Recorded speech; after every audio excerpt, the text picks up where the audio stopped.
Please state your name and spell for the record. I'm Jessie Duran, Duran. Jessie, I'm going to ask you some questions today. Can you please share with the court how your answers will be helpful in understanding this case? Well, I saw everything that day. Jessie, you're talking about that day. What day are you referring to? The day of the accident, the day Jessie got shot.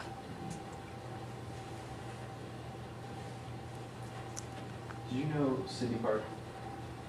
Extremely well. We were next door neighbors. We played together all the time. We were the best of friends. We talked about boys at school, our parents, and how strict they could be sometimes. We talked about everything. And when you hung out with Sydney, what kind of things did you like to do? Oh, everything. We played tic-tac-toe, Candyland. We often play video games. You played video games. What kind of video games did you play? We played the first-person shooter video games.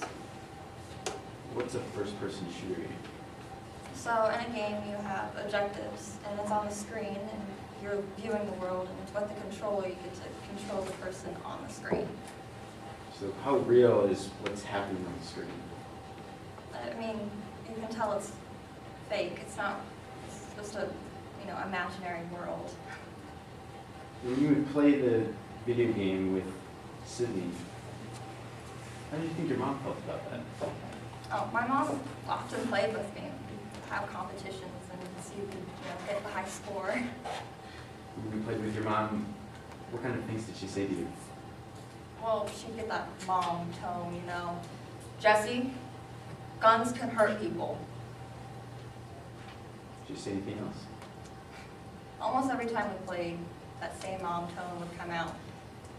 Jessie, real guns can hurt people. Or, Jessie, the guns in this game aren't real. And when your mom was saying these things to you, what was going through your mind? Well, with that tone of voice, you kind of perk up and you pay attention to what your parents are saying at that point. Were there any other times that your mother hadn't spoken to you like this? There's this one time I got in trouble at school. What had happened at school? I was in gym class and there was a miscommunication between some of my classmates and I about the rules of the game, and we ended up in a fight, so I got in trouble. How did your mom react to you getting in trouble? I was grounded for a week. She got that mom tone again. Jessie, you're grounded for a week, no television, no video games. So how often does your mom have to speak to you like that? Only when she's trying to get through to me and, do that parenting thing that parents do. I don't know. So how often does she have to speak to you like that? Only when it's most important. Were there any other times when it was important for her to speak to you like that? There was this one time I brought the drawing home from school, the Me and My Gun. Why did you draw this Me and My Gun picture? It's kind of a misunderstanding. I watched a war documentary. I was into military stuff back then, and the way that the documentary presented everything, the soldiers were the heroes, and I was just trying to be the hero. But when your mom first saw the picture, how did she react to it? She was mortified.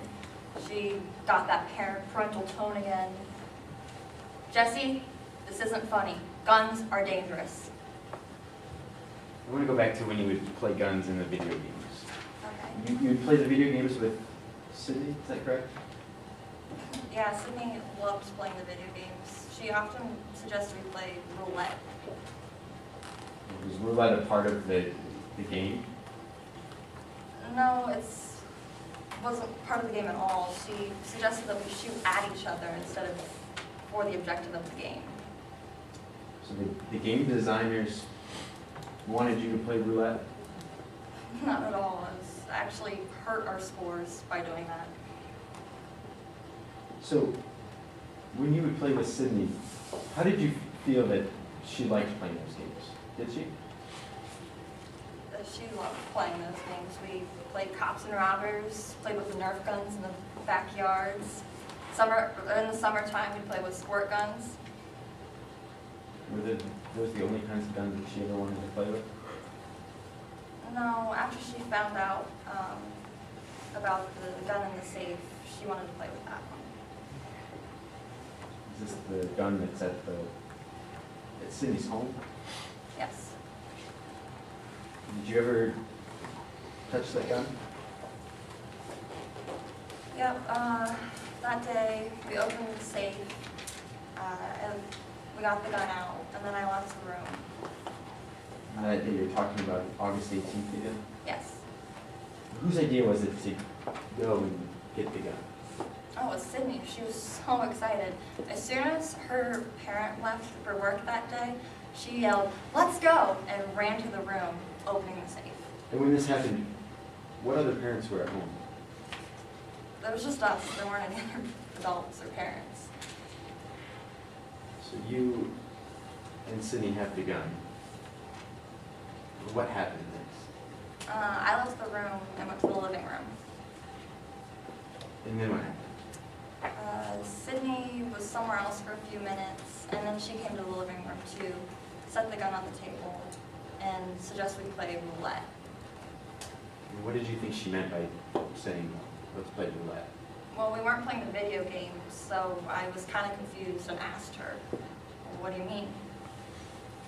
And what did Sydney say after you asked her what she meant by saying, let's play roulette? Well, she explained you open the chamber of the gun, you spin it, you point, and you shoot. I thought we were playing with the unloaded gun. What made you think that you were going to play with an unloaded gun? Well, when we got the gun out, that parental tone popped into the back of my mind, and I made sure that the chamber was empty. Was the chamber empty? It was empty. And later, when Sydney was talking about playing roulette, what happened? Did you play? I mean, I didn't see the harm. It was kind of exciting. It was summer. What else was there to do? So who went first? Sydney went first. She opened the gun, spun the barrel, pointed, shot, and then it clicked. And that was it. And then what happened next? I have to answer this question. Jesse, it's important that the court knows what happened. She slid the gun to me. I spun the chamber, pointed, shot, but instead of hearing that click, the gun went off.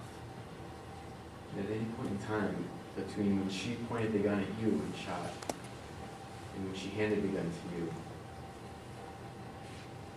did anything else happen to the gun? Did anyone else come and do anything to it? No. After the gun went off, what happened after that? I was shocked and mortified. I just started crying. Jesse, I just need to ask you one more. Okay. In your mind,